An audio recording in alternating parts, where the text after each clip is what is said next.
mayambo ahanba maktada kangle lepung wari channel ki maikadaki mayambo amuka hana taram nokchari ngasi soy khune pudana lakchakraba wari ujaw makhong Nepal suba tangkak simu mayamda khudol tamjarake haiduna puduna lakchari wari sili thokjarpa matamda soikiba langkiba kaya yarubasu mayamna nungsibiduna ngakpiyo haiduna haijari adudi wari sokjarake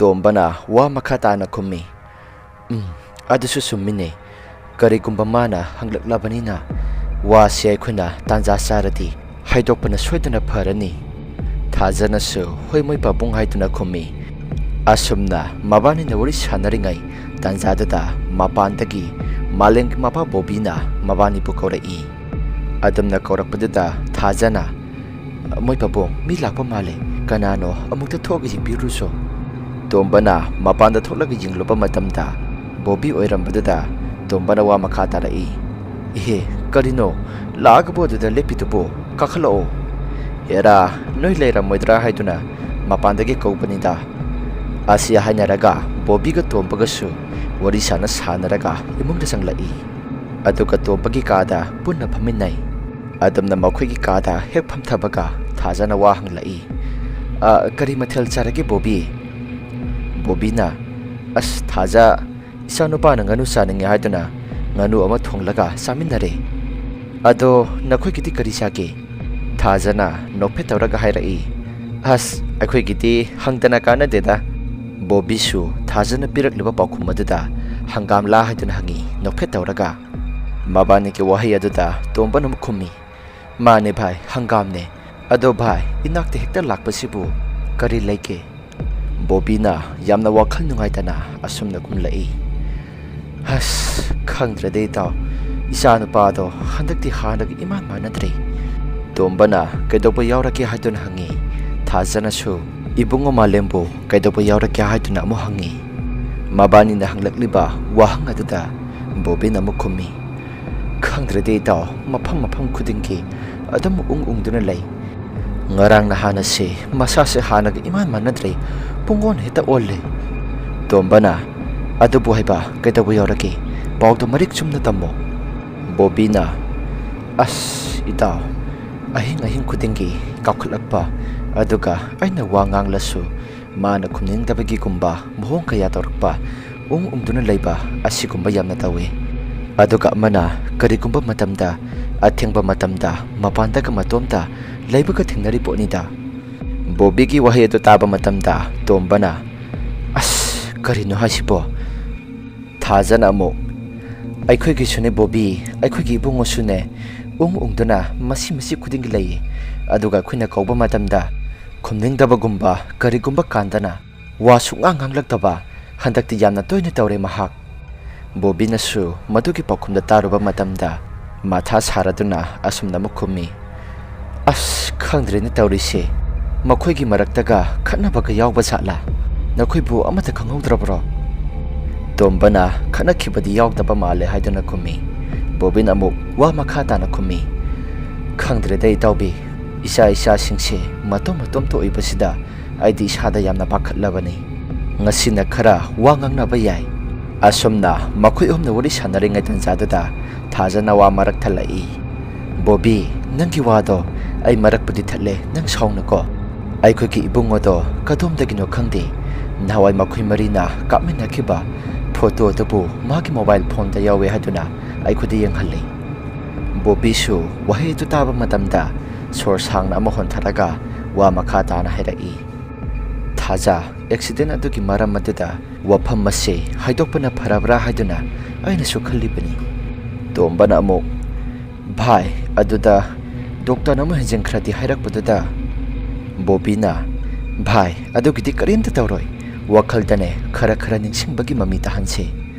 thajana wakhal nungaitana hairai khangdeta Bobby ramasina ayamba matamda adum ungduna lai thaja adugidi karisu henjana khalunuda pharese matamsi thengle aisu satnaba tawrake ado aina haiba thabakto ningsing hanabasu tawrasiko asi hairam lapa matungda Bobby sumayumda hankre nong ni hokraba matungda malay mapanda amata thoktana imongda adumak ungduna lay ꯑꯁꯣꯝꯗꯅ ꯔꯥꯃꯥꯁꯨ ꯃꯃꯥꯒ ꯃꯄꯥꯒꯅ ꯍꯥꯏꯕ ꯋꯥ ꯑꯃꯇ ꯇꯥꯗꯦ꯫ ꯃꯥꯒꯤ ꯂꯩꯐꯝ ꯊꯣꯛꯄ ꯑꯗꯨꯝ ꯎꯪꯗꯨꯅ ꯂꯩ꯫ ꯃꯈꯣꯏ ꯑꯅꯤꯒꯤ ꯃꯇꯧ ꯑꯗꯨꯗ ꯕꯤꯖꯣꯏꯗꯤ ꯃꯀꯣꯛ ꯉꯥꯎꯔꯕꯅꯤ꯫ ꯀꯔꯤ ꯇꯧꯕ ꯌꯥꯎꯔꯕꯖꯥꯠꯅꯣ ꯍꯥꯏꯗꯨꯅ ꯃꯁꯥ ꯃꯇꯣꯝꯗꯁꯨ ꯈꯟꯖꯩ꯫ ꯅꯨꯡꯊꯤꯜꯒꯤ ꯃꯇꯝꯅꯤ꯫ ꯃꯥꯂꯦꯝ ꯃꯇꯣꯝꯗ ꯐꯃꯨꯡꯗ ꯍꯤꯞꯂꯤꯉꯩ ꯃꯇꯝ ꯑꯗꯨꯗ ꯕꯤꯖꯣꯏ ꯆꯪꯂꯛꯇꯨꯅ ꯃꯥꯒꯤ ꯃꯅꯥꯛꯇ ꯐꯝꯊꯩ꯫ ꯃꯥꯂꯦꯝꯁꯨ ꯋꯥ ꯑꯃꯇ ꯉꯥꯡꯗꯦ꯫ ꯃꯥꯒꯤ ꯍꯤꯞꯐꯝ ꯊꯣꯛꯄ ꯇꯨꯃꯤꯟꯅ ꯍꯤꯞꯂꯤ꯫ ꯃꯥꯂꯦꯝꯅ ꯋꯥ ꯍꯥꯏꯕ ꯍꯧꯔꯛꯏ꯫ ꯀꯩꯗꯧꯔꯒꯦ ꯚꯥꯏ, ꯅꯈꯣꯏꯕꯨ ꯃꯄꯥꯟ ꯏꯄꯥꯟꯒ ꯑꯃꯇ ꯊꯣꯛꯇ꯭ꯔꯤꯁꯤꯕꯨ? ꯅꯠꯇꯦ ꯅꯁꯥꯒ ꯑꯃꯇ ꯉꯝꯗ꯭ꯔꯕꯔꯣ? ꯕꯤꯖꯣꯏꯅ ꯋꯥ ꯉꯥꯡꯂꯤꯕꯗꯨꯗ ꯃꯥꯂꯦꯝꯁꯨ ꯋꯥꯗꯤ ꯉꯥꯡꯗꯅ ꯕꯤꯖꯣꯏꯗ ꯃꯨꯟꯅ ꯌꯦꯡꯗꯨꯅ ꯂꯩ꯫ ꯕꯤꯖꯣꯏ ꯋꯥ ꯃꯈꯥ ꯑꯃꯨꯛ ꯇꯥꯔꯛꯏ꯫ ꯔꯥꯃꯥꯁꯨ ꯋꯥ ꯉꯥꯡꯅꯕ ꯌꯥꯈꯤꯗ꯭ꯔꯦ꯫ ꯃꯁꯤꯒꯤ ꯃꯇꯨꯡꯗ ꯅꯪ ꯑꯃꯨꯛ ꯑꯁ, ꯑꯗꯣ ꯅꯈꯣꯏ ꯑꯅꯤꯕꯨ ꯀꯩꯗꯧꯅꯔꯒꯦ ꯍꯥꯏꯕ? ꯃꯥꯂꯦꯝꯁꯨ ꯕꯤꯖꯣꯏꯒꯤ ꯋꯥꯗꯨ ꯇꯥꯔꯝꯕꯗꯒꯤ ꯃꯍꯥꯛꯁꯨ ꯍꯤꯞꯂꯝꯂꯤꯕ ꯑꯗꯨ ꯍꯧꯒꯠꯂꯛꯇꯨꯅ ꯇꯞꯅ ꯐꯝꯊꯩ꯫ ꯑꯗꯨꯒ ꯕꯤꯖꯣꯏꯗ ꯋꯥ ꯍꯥꯏꯕ ꯍꯧꯔꯛꯏ꯫ ꯕꯤꯖꯣꯏ, ꯂꯥꯏꯃꯨꯗꯣ ꯑꯩ ꯅꯍꯥꯟ ꯑꯃꯨꯛ ꯊꯦꯡꯅꯔꯦ꯫ ꯋꯥꯍꯩ ꯑꯗꯨ ꯍꯥꯏꯔꯛꯄꯗꯒꯤ ꯕꯤꯖꯣꯏ ꯃꯁꯥꯗ ꯄꯥꯈꯠꯅ ꯍꯥ, ꯀꯔꯤꯅꯣ ꯍꯥꯏꯁꯤꯕꯨ? ꯃꯇꯧ ꯀꯃꯥꯏꯅꯅꯣ? ꯃꯥꯂꯦꯝꯅ ꯇꯞꯅ ꯈꯨꯝꯂꯛꯏ꯫ ꯍꯁ, ꯈꯪꯗ꯭ꯔꯦꯗ, ꯏꯁꯥꯁꯦ ꯅꯨꯃꯤꯠꯇꯨꯗꯒꯤ ꯍꯧꯔꯒ ꯉꯁꯤ ꯐꯥꯎꯕꯗ ꯂꯩꯇꯥꯐꯝ ꯈꯪꯗꯦ꯫ ꯅꯨꯃꯤꯗꯥꯡ ꯈꯨꯗꯤꯡꯒꯤ ꯃꯥꯅ ꯑꯩꯕꯨ ꯀꯧꯊꯣꯛꯏ, ꯀꯤꯍꯟꯕ ꯈꯪꯍꯟꯕ ꯀꯌꯥ ꯑꯃꯁꯨ ꯇꯧꯔꯛꯏ꯫ ꯑꯩ ꯏꯁꯥꯁꯦ ꯂꯩꯐꯝ ꯈꯪꯗ꯭ꯔꯦ ꯚꯥꯏ꯫ ꯃꯥꯂꯦꯝꯒꯤ ꯋꯥꯍꯩ ꯑꯗꯨꯗ ꯕꯤꯖꯣꯏꯅ ꯊꯥꯖꯗꯗꯨꯅ ꯑꯁꯦꯡꯕꯔꯣ ꯍꯥꯏꯗꯨꯅ ꯑꯃꯨꯛ ꯍꯪꯉꯤ꯫ ꯃꯥꯂꯦꯝꯅ ꯋꯥ ꯃꯈꯥ ꯇꯥꯅ ꯑꯃꯨꯛ ꯍꯥꯏꯔꯛꯏ꯫ ꯚꯥꯏ, ꯑꯩꯅ ꯍꯥꯏꯁꯤ ꯑꯁꯦꯡꯕꯅꯤ꯫ ꯑꯁꯤꯗꯕꯨ ꯑꯩꯅ ꯑꯃꯨꯛ ꯅꯪꯉꯣꯟꯗ ꯐꯥꯒꯤ ꯇꯧꯈꯤꯒꯗ꯭ꯔꯣ? ꯕꯤꯖꯣꯏꯅ ꯑꯗꯨꯗꯤ ꯄꯥꯕꯨꯡꯍꯣꯏꯗ ꯍꯥꯏꯔꯒ ꯉꯜꯂꯤꯉꯩ ꯃꯇꯝ ꯑꯁꯤꯗ ꯃꯥꯏꯕꯗꯔ ꯃꯥꯏꯕꯤꯗꯔ ꯑꯃ ꯌꯦꯡꯊꯣꯛꯍꯧꯕꯅ ꯐꯔꯅꯤ꯫ ꯀꯨꯏꯊꯈ꯭ꯔꯗꯤ ꯐꯠꯇ ꯅꯨꯡꯗ ꯊꯣꯛꯂꯛꯄꯁꯨ ꯌꯥꯏ꯫ ꯃꯥꯂꯦꯝꯅ ꯚꯥꯏ ꯕꯤꯖꯣꯏ, ꯔꯥꯃꯥꯅ ꯑꯗꯨꯝ ꯎꯪꯗꯨꯅ ꯂꯩꯔꯤꯕꯗꯣ ꯂꯥꯏꯃꯨꯗꯨꯅ ꯃꯥꯕꯨ ꯍꯧꯖꯤꯛꯐꯥꯎ ꯁꯦꯟꯅꯕ ꯂꯦꯞꯇ꯭ꯔꯤ, ꯃꯗꯨꯅꯅꯤ꯫ ꯕꯤꯖꯣꯏꯅ ꯉꯜꯂꯤꯉꯩꯗ ꯈꯔ ꯉꯟꯅ ꯌꯦꯡꯊꯣꯛꯍꯧꯔꯁꯤ꯫ ꯑꯁꯨꯝꯅ ꯋꯥꯔꯤ ꯁꯥꯟꯅꯔꯤꯉꯩ ꯃꯇꯝ ꯑꯗꯨꯗ ꯕꯣꯕꯤꯁꯨ ꯃꯈꯣꯏꯒꯤ ꯃꯅꯥꯛꯇ ꯆꯪꯂꯛꯏ꯫ ꯕꯣꯕꯤꯅ ꯕꯤꯖꯣꯏ ꯂꯥꯛꯏꯕ꯭ꯔꯣ?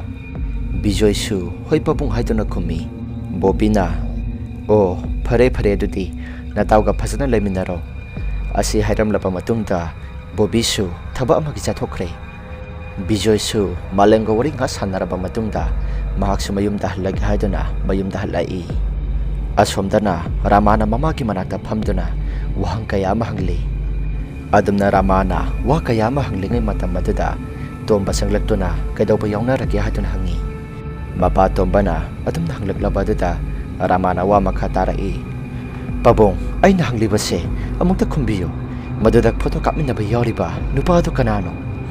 ꯇꯣꯝꯕꯁꯨ ꯋꯥꯐꯝ ꯑꯗꯨ ꯍꯧꯗꯣꯛꯂꯛꯄ ꯃꯇꯝꯗ ꯋꯥ ꯑꯗꯨ ꯊꯩꯗꯣꯛꯇꯨꯅ ꯑꯇꯣꯞꯄ ꯋꯥ ꯑꯃ ꯍꯧꯗꯣꯛꯂꯛꯏ꯫ ꯑꯗꯨꯝꯅ ꯇꯣꯝꯕꯅ ꯋꯥ ꯊꯩꯗꯣꯛꯂꯕꯁꯨ ꯔꯥꯃꯥꯒꯤ ꯀꯣꯛꯇꯗꯤ ꯑꯃꯠꯇ ꯆꯪꯈꯤꯗ꯭ꯔꯤ꯫ ꯃꯍꯥꯛꯅ ꯍꯪꯂꯤꯕ ꯋꯥꯐꯝ ꯑꯗꯨꯗ ꯑꯗꯨꯃꯛ ꯍꯪꯗꯨꯅ ꯂꯩ꯫ ꯔꯥꯃꯥꯅ ꯃꯇꯝ ꯀꯨꯏꯅꯗꯒꯤ ꯍꯪꯂꯛꯄ ꯋꯥꯍꯪ ꯑꯗꯨ ꯃꯄꯥ ꯇꯣꯝꯕ ꯑꯃꯗꯤ ꯃꯃꯥ ꯊꯥꯖꯅ ꯍꯥꯏꯗꯣꯛꯂꯁꯦ ꯍꯥꯏꯕꯒꯤ ꯃꯇꯥꯒꯨꯝ ꯃꯉꯛ ꯅꯣꯝꯅꯩ꯫ ꯍꯥꯏꯗꯣꯛꯂꯒꯦ ꯍꯥꯏꯗꯨꯅ ꯃꯇꯩ ꯃꯅꯥꯎ ꯑꯅꯤꯃꯛ ꯃꯆꯥꯅꯨꯄꯥꯗ ꯃꯨꯟꯅ ꯌꯦꯡꯉꯤ꯫ ꯔꯥꯃꯥ ꯑꯗꯨ ꯃꯁꯥꯗ ꯂꯥꯡꯇꯛꯅꯕ ꯀꯌꯥꯗꯨꯅ ꯊꯨꯅ ꯍꯥꯏꯔꯣ, ꯀꯅꯥꯅꯣ ꯍꯥꯏꯌꯣ ꯍꯥꯏꯗꯨꯅ ꯃꯃꯥ ꯃꯄꯥ ꯑꯅꯤꯗ ꯒꯤꯔꯤ ꯒꯤꯔꯤ ꯉꯪꯕ ꯍꯧꯔꯛꯂꯝꯃꯤ꯫ ꯃꯇꯝ ꯑꯗꯨꯗ ꯇꯣꯝꯕꯅ ꯉꯥꯏꯈꯣ ꯏꯕꯨꯡꯉꯣ, ꯋꯥꯔꯤ ꯄꯨꯝꯕ ꯑꯁꯤ ꯏꯄꯥꯅ ꯂꯤꯔꯒꯦ꯫ ꯑꯗꯨ ꯇꯧꯕꯗꯕꯨ ꯕꯤꯖꯣꯏ ꯑꯃꯗꯤ ꯃꯥꯂꯦꯝ ꯃꯈꯣꯏꯒꯤ ꯏꯃꯨꯡ ꯑꯅꯤꯁꯨ ꯇꯥꯍꯟꯁꯤ꯫ ꯑꯁꯤ ꯍꯥꯏꯔꯒ ꯏꯃꯨꯡ ꯑꯅꯤꯒꯤ ꯑꯍꯜ ꯂꯃꯟꯁꯤꯡꯁꯨ ꯇꯣꯝꯕꯅ ꯀꯧꯔꯦ꯫ ꯑꯗꯨꯝꯅ ꯀꯧꯔꯨꯔꯕ ꯃꯇꯨꯡꯗ ꯏꯃꯨꯡ ꯑꯍꯨꯝꯁꯨ ꯄꯨꯜꯂꯞ ꯐꯝꯃꯤꯟꯅꯩ꯫ ꯃꯈꯣꯏ ꯃꯌꯥꯝꯅ ꯄꯨꯜꯂꯞ ꯐꯝꯗꯨꯅ ꯂꯩꯔꯤꯉꯩ ꯇꯥꯟꯖꯥꯗꯨꯗ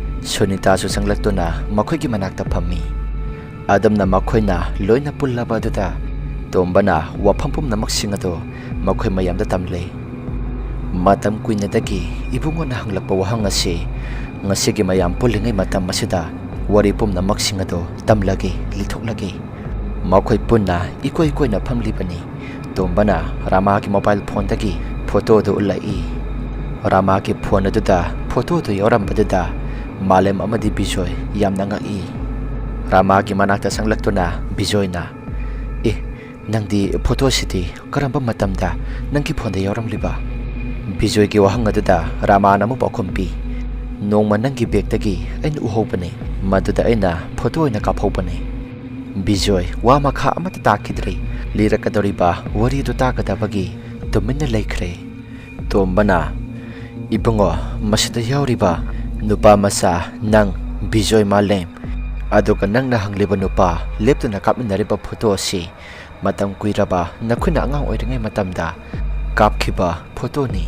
Nang nahangliba nupa si, atay kanasunate, nakuigi marakta haraw taramna, nakui na ngasi puliba sigumna, matamamada, nakui marisuna pulamliba ni. Rama mapagi wafam matutaba matamda, mahak masado giyan ang matatazakidri. Karamba matamda punkibano hadyon hanglai. Masaki wahang aduda tuomba na. Parise nang nagyan tadriba, samam na ba kaya singado, ipa na ngasidi, nang ginapam da waripum na maksingado, litok lagi. Asi hayraga mamang matamgi, makoy marina pulingay matamgi, wari do litok lai. Bijoy Rama amadi Malem. Pamhayba makoy Maria si mamanggi matamda nung si sana na matam pumbada loy na dana at maglaki. Makoy Marina yam na nungay zana punjaba mapamasisu ujaw makong asini. Mapamasi makoy na yam na pam na sanay. Mapamasi pam na sanay hay duna mamamapasing aduna pupu duna mapamadada hihik sana hali. Makoy Marina haraw taram na sana budu uba matamda mamamapaw iba makoy su yam na penjari. Class 5 karakpa matam ni makoy gi maraktagi pamhaybadi yamna sagat ni aduga phagisu yamna tawgali nongmadi makoy mari aduga Rama gi mapatom bana makoy mari adubu ujaw makhong aduda sanahan gi haduna gari asoba amada puduna yamna lang dona lai adumna satlingay matam aduda pamhaybana gari manung aduda isay tase haduna gari manung aduda isay tharaga Zagoy bus habaw, amabuntaw baw, mana thokpa, dogdo na lai. Mamang tagta sa padadi, makoy loy na, mamamapayaw raga pulapsat pa ni. Adubo nga sige namit asidi, tuomba na makoy maribupudo na, makoy mga kakta maglai. Asum na gariado, asum thorak pa na, sing lambian adu yawri. Uzaw makong hek yawram day matamatuda, kadom dagi no kangdi, maning lom dagi. Gari asaw ba amana, yam na sapukan na, makoy na tong libag gari aduda gana tumlaki. Tuombadi kudak aduda kyan mangkri. Aduwa de layramba miyoy singado na sensilagdo na angang singadabo hospital amada bukatki. Tumlak libag gari aduki mapuado na su layang batasang ba selpum na magsingado mahak na loy na putoi. Tuombadi masado kaya sokpa oide mahak na kyan tarak pa matamda Pramo Razen makoy pundo na layrami. Bobby Razen Pramo tuomba gi manakta sang lakto na kayam sokya hadon hangi. Adabu tuomba na di kaya kad na sokpo oide hadon na kumi. Adabu kok kara ngawi hadon na tuomba na hayraki. Taza na su kok ta kara soi hadon na kumi. Tuomba na angang singado di kamay taw krage. Tuomba gi wahang aduda mayam singado kari hay na pa kumpi kadoy no hadon na kanto na sapsap yung na lepi. Tanza aduda Pramo na mo kumi. Angang mari itu di aruba pibamda laikat na doon na laikre. Bawa si tamna Pramo mamitay mapita aduna kap doon na tami. Adum na kapaduda Razen na Pramo po temjimbiri. Tanzado magtada doktor masang lakto na. Angang singasigi parents sing jabira gadi amugtat sang birao. Asi haram laga doktor adu susat kre. Taza Razen Pramo doktor gimanakta sang lakto na pamtay. Makoy na adum na sanglak paduda, doktor ado na source hang na mohon taraga, wahay rai.